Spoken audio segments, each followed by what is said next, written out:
Chimney வாங்கும்போது மோட்டரோட suction power எந்த அளவுக்கு இருக்கணும்? நம்ம ஸ்டவ்வோட சைஸு, அதில இருக்கிற பர்னருக்கு ஏத்த மாதிரி சிம்னி எவ்வளோ ஃபீட்டுக்கு வாங்கணும் அப்படிங்கிறது எல்லாமே நமக்கு ஷாப்ல சொல்லிடுவாங்க. ஆனா சிம்னிய ஈஸியா கிளீன் பண்றதுக்கும், மெயின்டெயின் பண்றதுக்கும் ஏத்த மாதிரி ஒரு சில விஷயங்கள பார்த்து வாங்கணும். அது என்னன்னு நான் சொல்றேன். சிம்னி பைப் மேல கவர் பண்றதுக்காக இந்த பார்ட் வந்து ஒண்ணு எஸ்எஸ்ல இருந்தா வாங்குங்க. இல்லன்னா கிளாஸ்ல இருந்தாலும் வாங்குங்க. இதே பவுடர் கோட்டிங்ல பிளாக் கலர்ல குடுத்துருப்பாங்க. அந்த மாதிரி வாங்குனீங்கன்னா, உங்களுக்கு கிளீன் பண்றதுக்கு ரொம்பவே கஷ்டமா இருக்கும். 2வதா இந்த இடத்துல இருக்கிற கிளாஸ் வந்து ஒயிட் கலரா இருந்தா வாங்காதீங்க. பிளாக் கலரா இருந்தா மட்டும் வாங்குங்க. என்னோட பழைய சிம்னில ஒயிட் கலர் கிளாஸ் தான் இருந்தது.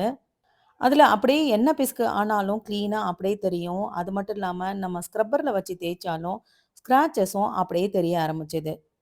அதனால தான் இந்த புது கிச்சனுக்கு நான் சிம்னி சூஸ் பண்ணும்போது, பிளாக் கலர் கிளாஸ் வர்ற மாதிரியே பார்த்து நான் சூஸ் பண்ணேன். 3வதா சிம்னில இருக்கிற மெஷ் வந்து இந்த மாதிரி டிசைன்ல இருக்கிற மெஷ்ஷா பார்த்து வாங்குங்க.